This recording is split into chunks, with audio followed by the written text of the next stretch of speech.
versa. No, Louise is going to beat me.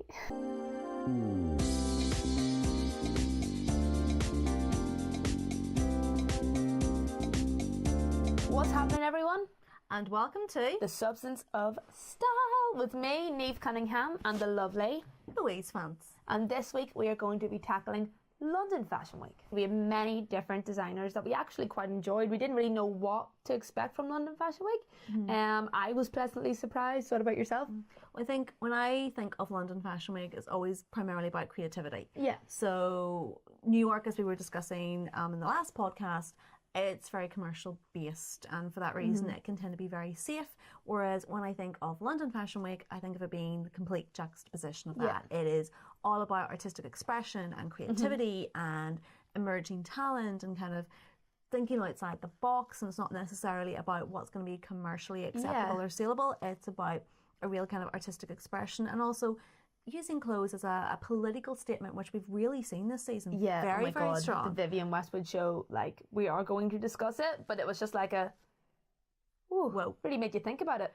Yeah, and it's actually been interesting kind of, reading people's, reactions, whether it be on social media, whether it be in articles. And, some people it's been a massive overload. Other people, love it. Some hate it. So I think there's an awful lot to discuss and get into. It depends what way you view fashion, I suppose, and what you're kind of into.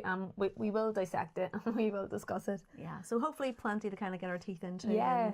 So I think when looking at the schedule, kind of the first main show that certainly caught my eye was Simone Rocha's. Interesting kind of play on what we would normally see from her. What were your thoughts? Well, from looking at it just first off, I thought it was like taking the SS19 prairie dress kind of trend and pushing it into autumn winter, which I'm totally okay with because you will definitely be seeing me in some of those dresses. But there was a nice mixture of like the plain tones and maybe with maybe a wee bit more of like an opulent design, and I just like the mixture and the contrast of those. I think whenever I think of her as a designer, I always think of kind of that play on architectural design and layering, and not necessarily an overtly kind of sexualized collection. She approaches kind of femininity and sexuality in maybe a slightly not off kilter, but not necessarily in the traditional sense of the word. And I think certainly from anything I've heard about the collection and reading kind of the press release, she was very kind of heavily influenced by, films like Peeping Tom and Red Shoes, where it's kind of an exploration of that kind of, female sexuality. And for her, when you look at the pieces, you can see that it's maybe just like a little flash of the knee or a flash of the shoulder. It's not about the full kind of exposure of the female form. It's like flashing those small elements of skin. Yes. There was a part that I really liked where like the trench coats, and that kind of brings out exactly what you're talking about, where they were sheer and it was layering up, so it kind of let you see through it, and it was again playing with that, like, I don't know, like exposing but still like hiding bits and pieces. But one of the things which I've kind of noticed, obviously I've kind of read a lot around the collection and read the reviews and interviews, that Simone did after the show, and I kind of felt like, there was a lot of artistic influences going on there. She was very much inspired by the work of Louise Bourgeois as well, and as I mentioned, movies like Peeping Tom and Red Shoes, and the idea of voyeurism and privacy and all of that. But in fairness, I think just directly looking at the clothes, I don't necessarily pick all that up. I think if you know that and you look at it, you kind of go, oh yeah, I guess I can kind of see that. But I don't think it's something that you immediately pick up whenever you first look at the collection, which to me lessens the power of that message. Yes, I totally agree. Like, there was nothing in particular that stood out. There was like maybe one or two things that I'm like, oh, that's quite nice. But as a collection overall, I thought it was maybe subtle. Again, there was like the dresses I loved the trench trench coats. But other than that, I was like, yeah, it's nice. Could have pushed the boundaries a wee bit more, but satisfied. I suppose that's not the kind of expression you want to use towards a collection. You want to be wowed or have a wee bit more of or a wee bit less of a sitting on the fence kind of position, but it was okay. It was nice. I think that's the thing about fashion, though. We don't necessarily always have an extreme emotive reaction to it, and there'll be certain people that are massive fans of Simone's work, love what she does, and will have seen that collection and completely fallen for it. But you know, it's not necessarily always everybody's bag, and Yeah. that's not a bad thing. For me, I'll probably be keeping an eye on her when it comes to the next kind of fashion months, so Yeah, that maybe yeah. I'll start to understand maybe her design a wee bit more and understand where her inspiration kind of comes from, and that might help me kind of figure out where she's going with her collections. So another designer that actually comes to mind whenever I think of just kind of sitting on the fence, nothing new, was Victoria Beckham's. It didn't really wow me. I understand where it kind of came from. It is a ready to wear collection, Yeah. but yeah, maybe just nothing too creative came out of it. Am I allowed to say that? You're always allowed to say what you think. And that's the whole point of what we're doing here. Yeah. You know, we're not here to necessarily agree with each other. And I think Yes. because we have such differing sense of styles as well, what you love isn't necessarily what I love and vice versa. No, Louise gonna beat me. No, well, I get where you're coming from. Yes. I think with Victoria Beckham, she is very much designing for herself. She is designing for a woman that is around her age, that has the same kind of, when I say the same kind of lifestyle, obviously we're not all married to, you know, David Beckham. and, you know, have an entire fashion empire, but Yeah. that kind of woman that's, you know, in her late 30s, early 40s, wants that strong capsule collection that she doesn't really have to think in the morning what she's going to wear. She can just go in and grab and go. Yeah. And I think she understands the mentality of that woman very well and knows how to design for that woman. Yes. Doesn't necessarily mean that the collections are Super massively creative. creative. Yeah. But in fairness to Victoria, I don't think that's what she's trying to do. Yeah, it's not what she's trying to achieve, and she's staying consistent to her brand. Yeah. And yeah, no, you're definitely right where it's catered for a certain type of woman. And I could appreciate that. I definitely can. Yeah. I think seeing what she put out on the catwalk this season, I found actually quite interesting, because obviously with the previous season, this is the second time she has shown as part of London Fashion Week. Prior to that, it was always New York. Last season, we had kind of her 10th anniversary collection. Yeah. So it was very much that kind of snapshot of the world of Victoria Beckham and how her designs have evolved and changed over that 10-year period.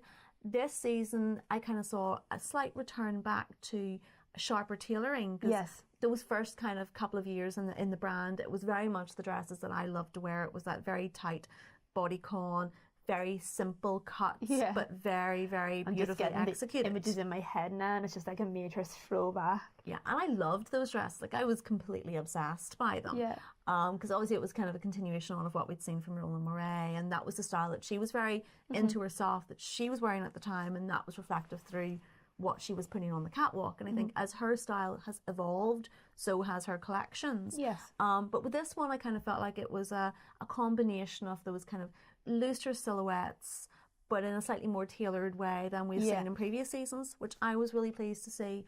And I really did love kind of the pops of colours. Like, there was a really nice sort of almost like a checked suit with a cape, with these most amazing electric blue Yes. thigh-high boots that I was just like, oh, I love that. That's just really cool. It So was beautiful. It was really nice and a different take on that design. yeah. So I think, you know, I think it was a good, strong collection for her in terms of what she creates. But I completely understand what you mean whenever you say it doesn't necessarily meld into the notion of what London Fashion Week is, which is kind of this creative hub of pushing artistic boundaries. But it doesn't necessarily mean that it wasn't a good collection either. So does that mean I've converted you? Maybe, I don't know, maybe someday. At the minute, I don't think I'm at that stage. I could still see myself in bits and pieces, but it is definitely for a more mature lady who maybe has her true. life more together than the freelance creative who's figuring it all out. But I did love it. It was nice. Yeah. Nice. It's satisfied. There's that word again. Satisfied. It's okay. So there was actually one thing I did like, and well, two things that I did like. I love the use of the check patterns. Yeah. And there was like a few different contrasting where the shirt was maybe a different to the skirt. And I also loved the outfit that Victoria was wearing at the end of it. I think that was probably my favourite one. It was like the tan jumper that had like the donut kind of navy donut knot in it, and then she was wearing these like navy wide leg trousers, and I just thought it was beautiful, and that was my favourite. The one the Victoria modelled was my favourite outfit. In fairness, so to Victoria, like, she is the perfect ambassador for those clothes, because she, as I said, she designs for Yeah. herself. I think so. that's why you believe in it so much, because again, it comes from a very personal place. Yeah. That she probably looks at everything on that catwalk and she's like, I would wear that, and I would wear that, and I would wear that, and she can relate to it. Yeah. And we can relate to it, and we can relate to her. I think the great thing about Victoria Beckham is that she's very much designing for herself. So as a result, she really understands her consumer. She understands the mindset of that consumer and what they're looking for in the clothes that they wear, and that's really reflective. And I think it's great when you have a designer that understands that customer, understands what they want, and yes, maintains artistic freedom, but does it in a way that they know is going to be highly relatable to their customer base. So yeah, what you're saying is maybe someday I will be able to relate to Victoria Beckham and get wearing her clothes. And I do not doubt that. My age. Yeah. Oh.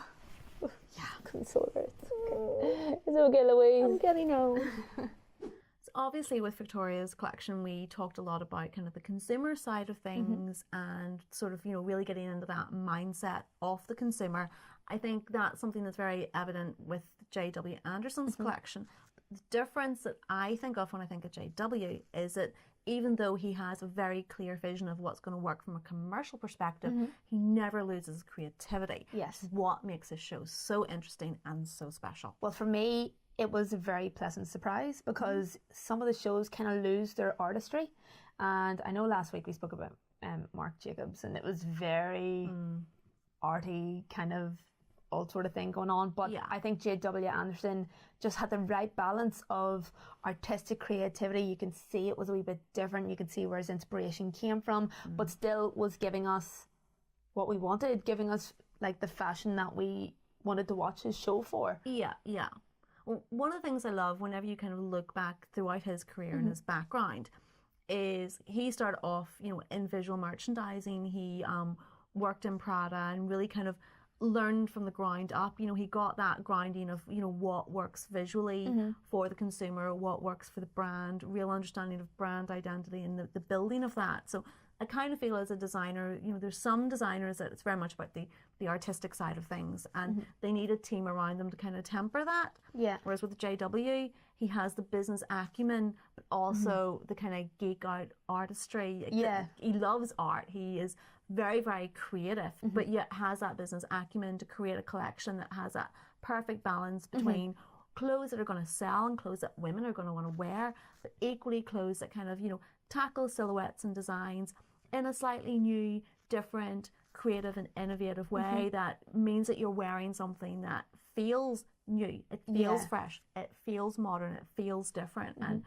that, I love that, use of colour, use of tailoring. I mean, the first three looks, those sort of, the capes and the knitwear that kind of had, me, I love a good cape. Yeah. But I just literally from the first look, I was like, I know I'm going to love this collection. See, it was just so interesting to see, as you said, like the silhouettes and the different kind of the tailoring, and it went from dresses to like these layered up capes and coats with the cinched in belts in the middle. And for me, I could see it and I was like, oh, this is definitely something that would maybe fit into my wardrobe for on those days that I maybe want to dress a bit more dramatically. And it, even though it was, I call it costume like haute couture, it was just, it pushed the boundaries of his vision without getting too far into it, that you were like, oh, that's just like a one-off kind of artistic vision that can actually never be worn in real life. You were getting you were getting that from him. You were like, I am going to be wearing art. If I put this on, I'm going to be wearing art.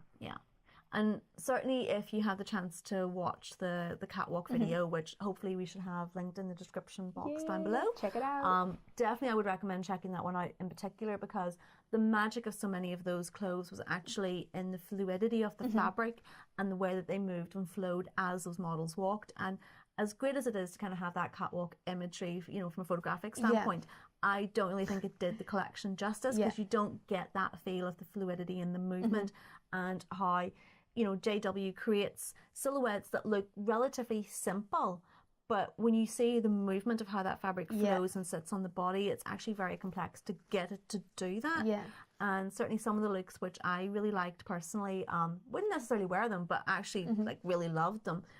Things like that, the knitwear on the top that kind of went into that kind of very much JW known kind of triangular point morphed into, you know, a beautiful silk skirt, you know, and that kind of they talked about the pistachio kind of coloured skirt at the bottom. Yeah. It was like the second last look, but it was just, and it was the only thing that colour in that collection, I think. Maybe there was another wee hint of pistachio somewhere else, but it was the only thing, and it really made it like stand out.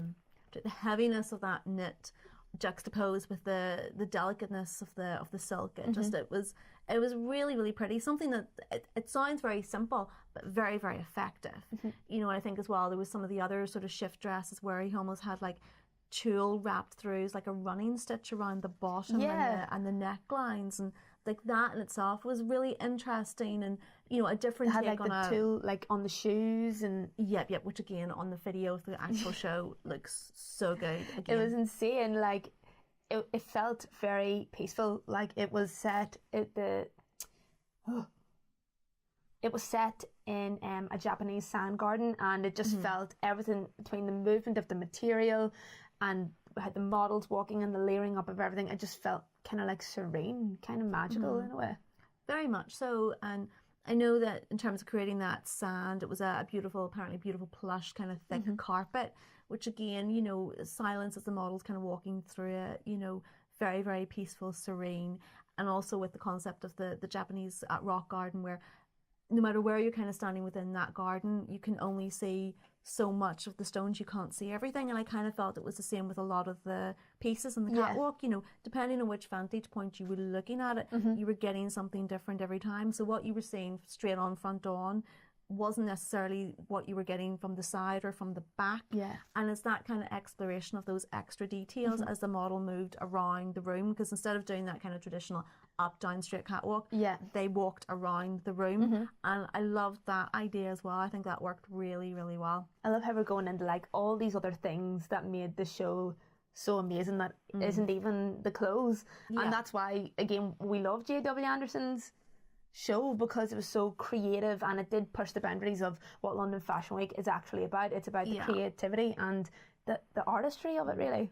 And I think certainly for me, I really appreciate it whenever I can see that a designer has really kind of thought through that entire creative process and presentation. I know we talked a bit about it in relation to New York Fashion Week, but when all of those pieces seamlessly come together to create an overall message and aesthetic through the production values, through the casting of the models, through the soundtrack that's used, when all of those things are cohesive, strong voice communicating that same message, it just makes the clothes stand out even more, and it works so well. And I love it whenever you can see that it has been so well considered. And certainly with JW, you know, previous collections, he'll have art pieces on the walls that have inspired him, and you know, you can see that really considered process. And for someone like me that's very kind of considered interpersonal style, I really respect that. Yeah, you can live the art.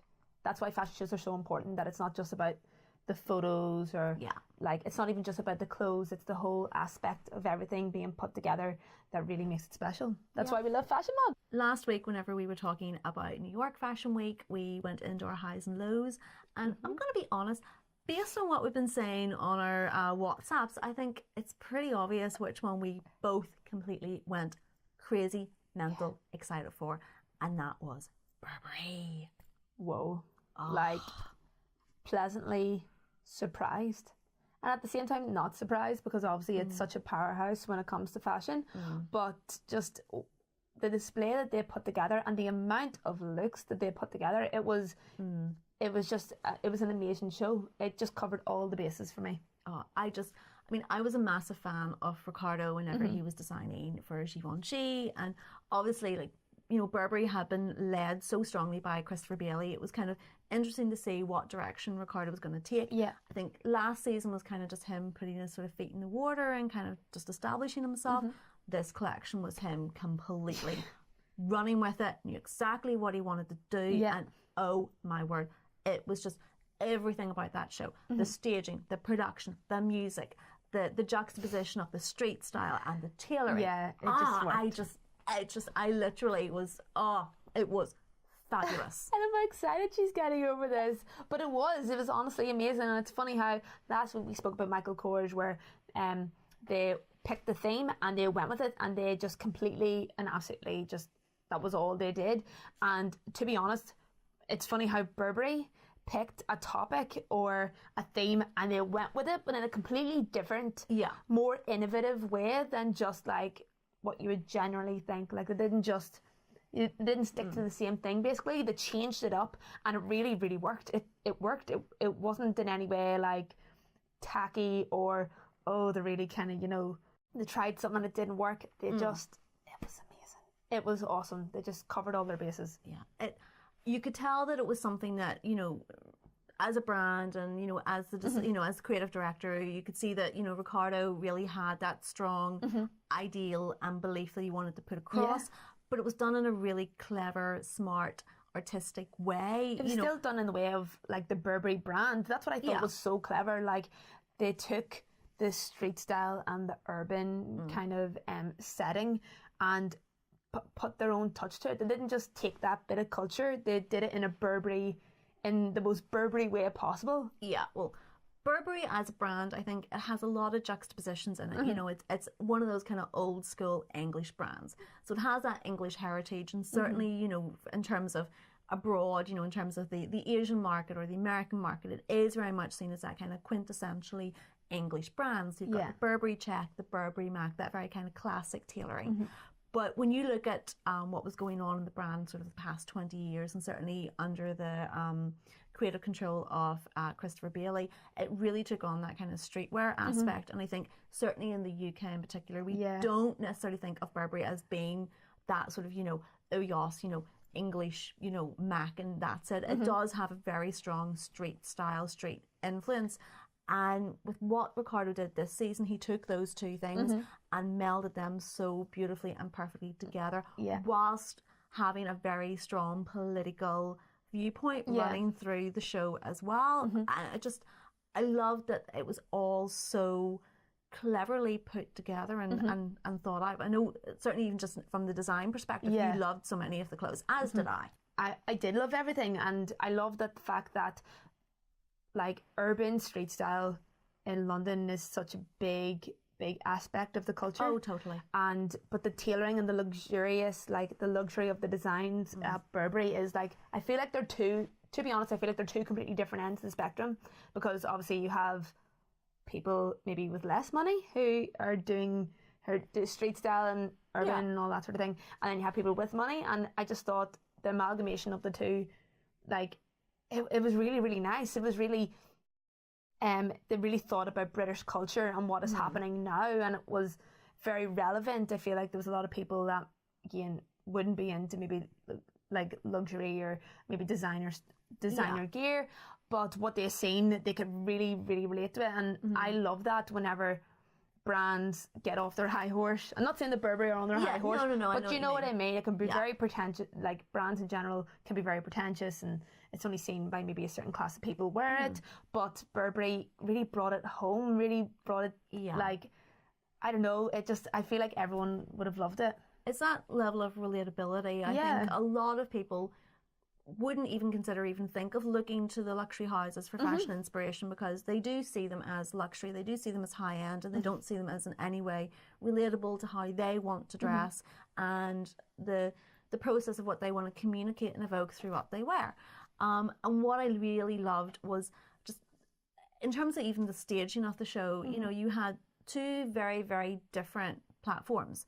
And two different sets of tickets. I mean, the audience members that came in, some had a golden ticket and some had a silver ticket. And the people who had the golden ticket sat in the, you know, the oak panelled room in the comfortable chairs.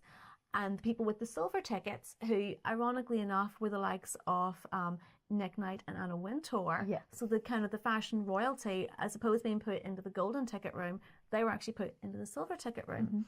Which was almost like a warehouse style environment with chicken wire along the walls, and sort of the English youth climbing up that. And it was very much kind of, you know, we are the youth of England, and, you know, street culture, and in there you had kind of the juxtaposition of that and beautiful classical music playing. So it's like, yes, just because it's classical tailoring and it's, you know, it's that element doesn't mean it can't be relatable to the street, and the street can't claim that for themselves. Exactly. Equally, in the oak panelled room, you had kind of, you know, rave music and all sorts of, you know, very kind of street. It was so cool. It was so strange watching it, because when you watched it live, it cut between the two. Yeah. And it was very like, it was a wee bit like, oh, wait, what's going on? And then we went back into like the golden ticket room, and it was like this heavy rave playing. And then you went back outside, and it was like soft and classic. And it was, even with the contrast with the clothes, you just understood what was going on. You really, really, you got it. Yeah, very much so. And just that, the whole mentality of, you know, we have a youth culture of today who, you know, want to be actively involved in what's happening in our country. They want to reclaim the country for themselves. They want to have a voice. They're relevant, they're strong, and they're a part of our brand. They're a part of what we're trying to achieve. It was so empowering. It was and do you know what? As someone that doesn't normally like streetwear, and I will put my hands up and I will admit to the fact that a lot of the streetwear brands, I don't. It's not your thing. I don't relate to. I don't get to. It's not my thing. But so many of those looks, I actually would have worn. And I'm not just talking about the kind of the typical sort of Burberry tailoring. I'm talking about the actual streetwear pieces. There were pieces I was looking at going, I really like that. You know, there was a really cool kind of black kind of big oversized jacket with this really cute little mini skirt. And I'm just kind of looking at going, yeah, I'd actually wear that. Even things like, there was like red Adidas style tracksuit bottoms, and I had like she was wearing like a fur zip up, like cold shoulder, and they had obviously like the hair against the forehead, and it was all very, it was very, I'm gonna say urban again, but like I think of like maybe like grime artists or that sort of thing, and it was just like, oh my god, like I'm definitely gonna be running to a charity shop soon and grabbing a pair of like red Adidas tracksuit bottoms and pairing it up with something completely different. But it was just, we're going to use that term relatable again. That everything I seen, I was like, oh my god, I have clothes like this. Like I can relate to it. It's not like completely out of the ordinary. Like fair enough, they did have like the Burberry trench and like classic Burberry pieces, but beautiful tailored dresses. And, those beautiful kind of work suits. And it was just a perfect mix of both worlds, both designs. Even like there were some of the looks where you could see that there was kind of a mixing of those two styles together, where you maybe had, you know, one of the male models in effectively a suit style outfit, but with a body warmer over the top. Are you talking about like the green body warmer? Yeah. I really loved that, because it's that idea of, you know, you don't have to be one or other. It's not about necessarily being a specific in the box tribe. You're urban, or you are kind of a sophisticate. You're part of the system, or you're part of youth culture. It's like, why can't you be an amalgamation of those two things? And I think it was done in a very, very, well, I certainly felt it was done in a very authentic way. It wasn't like, oh, we're going to be a luxury house and we're going to try and speak to this urban street culture. It wasn't like that. It wasn't done in a patronising way at all. It was really authentic, and I dare I use that term, authentic, but it genuinely was. It was very well done. They just hit the nail on the head in the most perfect way. It wasn't pretentious. They weren't like trying to get in with the kids and what's going on. Like, they really took it and made it their own and involved themselves in the culture and what's happening in the political climate at the moment. Which, you know, when you think about what's going on, you know, we've got a lot of kind of political instability, and I think it's really nice. You know, fashion's always been used as a political outlet, as a way of being able to, you know, evoke conversation and debate, and a way of projecting what you're thinking and feeling. And it was great to kind of see, I mean, we've got so many iconic British houses that have really done that over the last kind of 20, 30 years, and to see Burberry doing that and taking that mantle up again and really kind of pushing that side of it, but in a way that didn't feel like it was pretentious and like you're trying to read too much into it. It just, it was all there to see, and I just, I loved it. Like with all of that, I'm just going to run into the next one, because London Fashion Week had so much politically charged shows, or like messages put across it.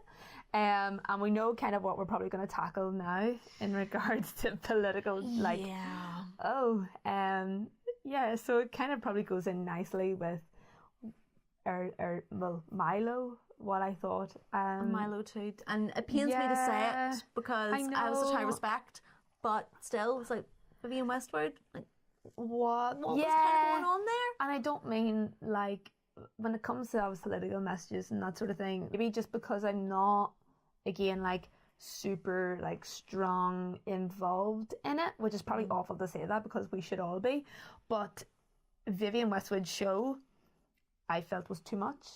Yeah. But maybe that has an underlying message in myself when it comes to certain, like, political things. Maybe everything is too much and I like to stand back a wee bit, and it's all just, you could really dive deep into this.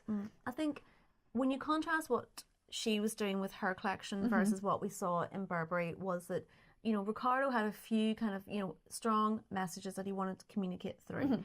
And they were a cohesive, strong message throughout that entire collection. Without forgetting about the fashion. Yes. So you had really well-styled, beautifully made clothes communicating an ethos and a mentality that was then echoed through the stage production, the music. Every element was well thought out and was evoking the same thought process. It was balanced, though. Yeah. So that made that message strong because you knew what it was trying to say. I think with Vivienne Westwood, obviously she's kind of known as kind of the punk of the fashion scene and very much kind of not afraid to say it how it is and very much associated with that. And I think at the moment there's so much that's going on in the world, and even in terms of fashion and sustainability and all of those debates that, you know, are really relevant and really important. And it was almost as if she's like, okay, I want to be relevant and I want to be the one that's kind of, again, taking that mantle. So do you know what? I'm just going to take every single issue and just she covered a lot. Throw it out there. And I kind of felt like it was a combination of, you know, wanting to have really diverse casting in our models and it be in relation to gender, age, body size, all of that, plus all of these political messages all being split out, all very, very different, plus all the looks on the catwalk. There wasn't necessarily a cohesive theme throughout what was actually being put out on the catwalk. So I think between trying to kind of understand the diversity of the models and kind of take in all of that, plus take in the diversity of the makeup, plus take in all of those political ideals that were coming through, too much. And the collection as well. To me, it was overload. I couldn't process it all. I'm not going to lie, I didn't know when the collection was actually on the catwalk, even though it was always on the catwalk. But I was very I was like, oh, is this just like the opening starting bit? And then a few models would kind of come out, and then like the actors come out, and then they would do another piece, and I just really, and I wasn't following their conversation. It was very jarring, and I understand. I nearly feel bad whenever I say stuff like this because obviously it's a very important message that she was, that she was speaking about, and something we should all be very aware of. I don't know if it was necessarily executed in the right way. It was too much, and like I didn't have time to even consider the clothes. And that's what Fashion Week is like. Fashion Week obviously is a platform that you can speak about these things, but I also want to see the fashion and make it like very obvious to me what the fashion is. And I don't know, it was all a big distraction, and I do feel bad saying that because obviously it comes from a very good place, and I don't know, I still wanted more of the fashion, and I wanted to be blatantly obvious, and maybe I know we talk about the production a lot and we like something different and something that really immerses you in that world, but I wasn't immersed in the world, and it did. Oh, I just pulled my ring off in the middle of all that. I'm obviously thinking about it a lot, but it just didn't do it for me. And I don't even have an opinion on the collection. I think that says it all, really. Yeah, I don't know what I saw. I think there was some like.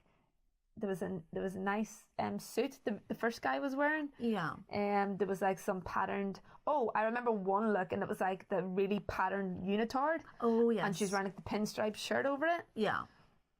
I like that. This is enough already. That I can't really recall any of the outfits. But again, I think that's another issue. I mean, if you look at Burberry, yes, Ricardo put out a lot of looks, but again, you didn't feel like you were being overloaded because everything nicely flowed into itself, even when it flowed There's from 106. streetwear, 106 looks. into Like, tailoring. It crazy. still felt cohesive, and it still, you weren't reaching overload. Yeah. Whereas I think another problem that I kind of had with it as well is, one of the sort of overriding issues in fashion at the moment is sustainability in fashion. Yes. And as somebody who has and wears pieces that are in my wardrobe for 20 years, like, I believe very much in considered purchases and buying something that you're going to want to have that longevity and want to continue wearing. And that's been a mentality of mine when it comes to what I choose to wear for many, many, many years. So I believe I already do I believe in sustainability, and it's my ethos in terms of how I choose to dress. But there's something to be said about a designer saying, it's all about sustainability and don't buy clothes, don't buy things, and then they put out the amount of clothes that she put out. It's like, well, make up your mind. You know? Kind of what's happening here. Yeah, because as well, in terms of the sustainability issue, the point of it is that you buy something and you're able to wear it for many years to come. Yeah. And I don't know, looking at that collection, I'm not sure how many of those pieces necessarily have long-term longevity within your wardrobe. So I kind of feel like if you're going to have a political message, your designs should properly echo that. And when I say properly echo that, I don't mean having a slogan written across the front of it. Yeah. It should be down to how it's actually designed and how that's going to fit into somebody's personal style and into their wardrobe. But then again, maybe you could go along the lines of maybe that is someone else's personal style. It's not our personal style, but that could be someone else's sustainable wardrobe. Like, example, the suit I mentioned, like the suit that the first guy was wearing, like, I think there was the same material in a coat. And there are pieces that you can see will last ages. I think, was it Rose McGowan was wearing like this, like, kind of like A-line, like, big smock dress sort of thing. Yeah. I'm like, again, that could be someone's personal style. It's hard to know, but I do understand where you're coming from. Whereas she was talking about sustainability, you maybe didn't think that her collection reflected that. Yeah. And I agree. I think I love Vivienne Westwood. I have the uttermost respect for her career and what she's achieved, and the fact that she was one of those British designers that was really one of the first to kind of politicize fashion and really want to kind of communicate that message. And I think she had her strong political viewpoints. She knew what she wanted to say, and those clothes very much reflected that whenever she was designing, her first sets of collections. And I think now in this world of social media and where there's so many issues and so many things that we're talking about now, I think she's kind of looking at the world and going, how can I be relevant in this new system? How can I be that rebel and communicate that to a new audience, a new age? And I think that's what she was trying to do with this show, but I don't think she got it quite right. Yeah, it was nearly like, as we said, overload. It was too much. It was too much went into trying to make herself relevant by making such a statement. Personally, Vivienne Westwood isn't my thing. Again, we can always appreciate the creatives and what they do, and obviously she's such an icon in the fashion industry. But like every single show, I go in being like, I'm prepared for what I'm about to see in front of me, and if I like it or not. And I just didn't like it. Yeah, well, I think we're not the only ones that have had that reaction. There's been a lot of debate since the show took place, and I think there's a lot of people have been kind of. Sometimes I wonder if people are jumping on the bandwagon because it's Vivienne Westwood and she's such a big name, or what they actually think. I feel like you can definitely do that across the board when we talk about that, the bias that people have when it comes to certain brands. But it'd be interesting to see how other people kind of figured out that collection and what they thought. So I know Vivienne Westwood was super controversial, but I feel like the next collection we're going to speak about is controversial in its own little subtle way, and it's really, really interesting. Actually, it was Christopher Kane's collection. Yeah, well, I've always loved his pieces. I've loved his debut collection, and I've been always very interested to kind of follow his career and follow that progression. I think this collection in particular, it's been one of his strongest of recent years. But it was really interesting how he kind of took a topic which is generally something that, you know, amongst kind of mainstream fashion isn't necessarily explored. But I love the fact that he tackled it in a really unusual way, which was looking at fetishism and looking at lunar and rubberists, which, you know, isn't something that we kind of necessarily, I know, it's like... I didn't think we were going to be going this direction with this video. Yeah, but we're here now. Yeah, we're here, so we're just going to roll with it. But he executed it very, very well.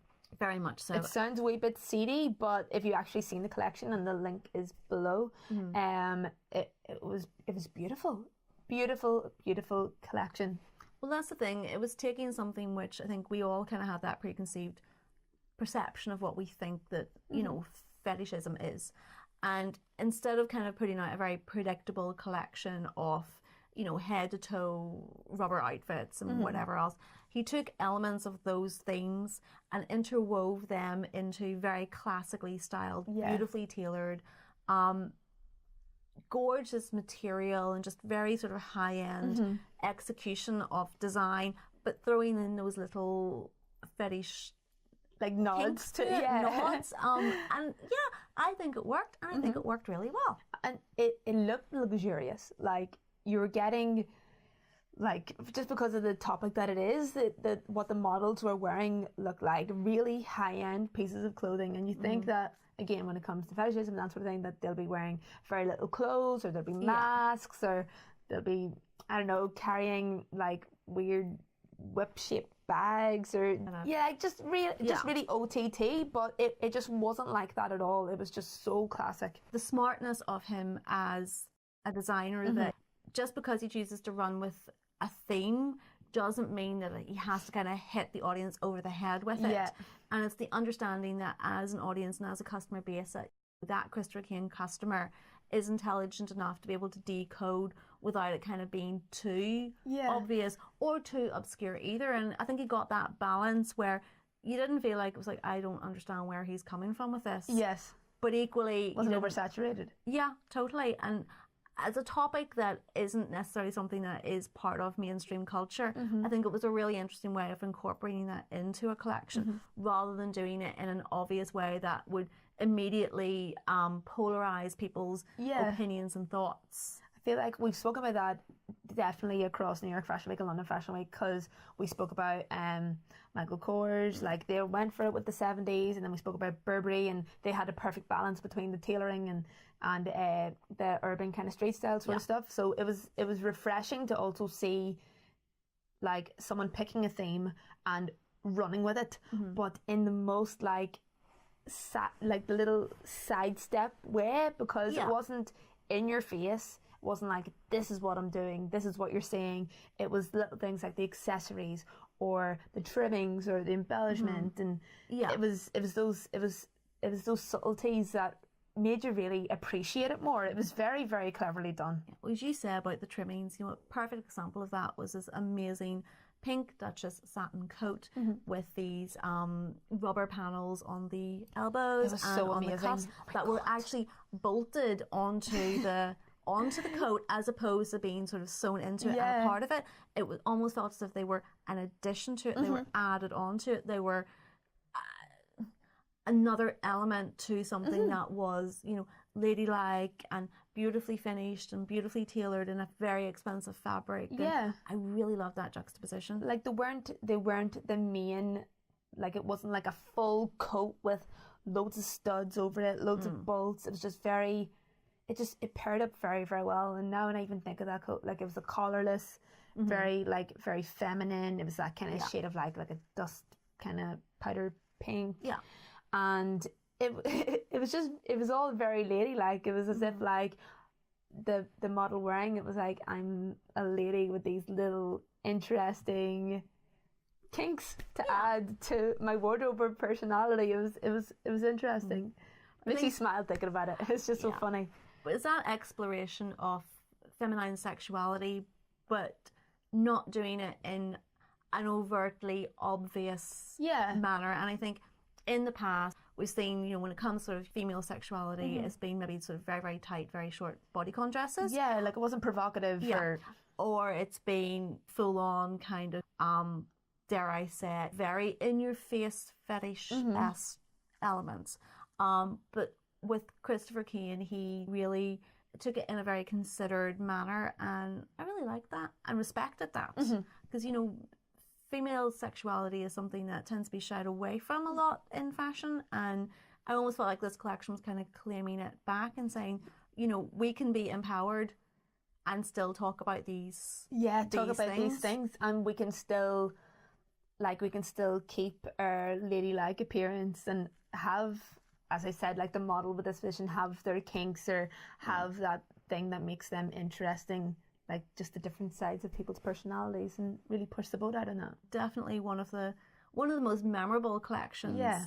And for the right reasons as well, as opposed to kind of, you know, the wrong reasons. So yeah, loved it. And that is London Fashion Week, and it actually really surprised me. I didn't expect to be so like artistically drawn to so many collections, because New York Fashion Week was completely different. It was about the consumer, but the designers at London Fashion Week really pulled it out of the bag. Oh, completely. And for me, I'll be totally honest, usually the weeks that I get most inspired by is Milan and Paris, because from a style aesthetic perspective, those designers design more for me as a consumer. Yes. Usually London's a little bit too cray-cray for me, but what I loved this season was, yes, we had a lot of that artistic expression, but it was done in really smart ways and really relatable ways for someone like me. So I feel like there were so many looks that I could pick up, you know, from next season that will be really different, will be really innovative, will have that artistic flair, but done in a really clever, smart way that it still has that classic feel to it that I, as a consumer, can really relate to. So I, honestly, for me personally, I think it's one of the best London Fashion Weeks I've seen in a good while. That makes me happy. It's really good. Like with New York, there was obviously one or two shows that we really loved that we could pick clothes out of. London blew it out of the water. There was plenty, and it was the artistic direction when it came to all of those shows and the clothes. And I think with Milan and Paris now coming up, there's going to be a completely different, like, what we're going to be looking for is going to be completely different than what we expect from New York and London. I'm going to be looking more about the artistry and not only everything that's put together, but the artistry of actually the making of the clothes. And I think that Milan and Paris, like with being like the top runners when it comes to Fashion Month, they're definitely going to bring it. Yeah, and I know, you know, every fashion week within Fashion Month very much has its own identity. Yeah. And there's so much that goes on in Milan. I mean, obviously we're gonna, it kicks off tomorrow, because we are filming this. This is the last day of London Fashion Week, and I think it's something that we have to mention, something that, you know, we're both are very shocked and saddened by, and that's the fact that we have the sad and terrible news this morning. Karl just shook, like completely. There's not even words to describe. Whenever, I think it was this morning, we kind of like brought it up with each other, because obviously the news came crashing in, and it was just like it nearly couldn't feel real. It was just like, that was the most, when you thought of fashion, you thought of Karl, and it was just like felt like the whole world was going to be in mourning for this innovative and iconic person who brought so much to any of the houses that he worked in, as well as, worked in. He was those houses, like he is Chanel. He's creative directing for Fendi, and obviously he has his own brand, but he just offered so much to fashion and design, but also to the generations of people who found inspiration, and he was just like the epitome of all of that. And I know, like, right now I actually feel happy thinking about everything that he brought to the world and what he brought to all of us. His body of work is just, you just can't even comprehend in your own head when you think back at the longevity of his career and everything that he created and accomplished. And it was certainly in terms of the House of Chanel. Yes, obviously it was established, Coco Chanel. We all know of this, amazing woman who really kind of, pushed those boundaries. But in complete honesty, for the vast majority of us, the way that we interpret Chanel is through the eyes of Karl. Yeah. And Karl really took the DNA of Chanel and made it his own. And, all of those kind of, styling cues that we think of in relation to Chanel, that was entirely through Karl. the eyes of Karl. And the thought of Chanel continuing without Karl is just... You can't fathom it. Yeah. We don't know what lies ahead. And like, if you can't... Like, the sense of loss. I mean, I think anyone who is a true lover of fashion, the thought of somebody that was essentially a demigod within the world of fashion no longer being there, you just can't get your head around it. It's crazy. Still in shock. And for everyone working within fashion, it's a huge shock. I can't imagine what the people in Chanel, I can't imagine how they currently feel, because this was...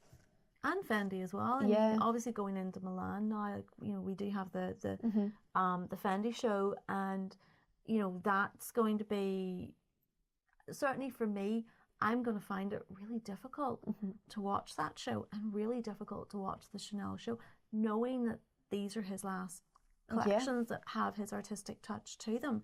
And I imagine, both of those houses, because he was such a tour de force, him not being there is a massive gaping hole within the fashion world. And, I think we really just wanted to kind of take a moment and really kind of appreciate what he has done and the loss that his passing brings to the fashion world. So we will just say thank you to Karl and everything that he gave to us. Inspiring us. The industry, the world, and we just remember him now. But we will see you guys next week from Milan, and I'm sure there'll be plenty of interesting conversations happening from that one.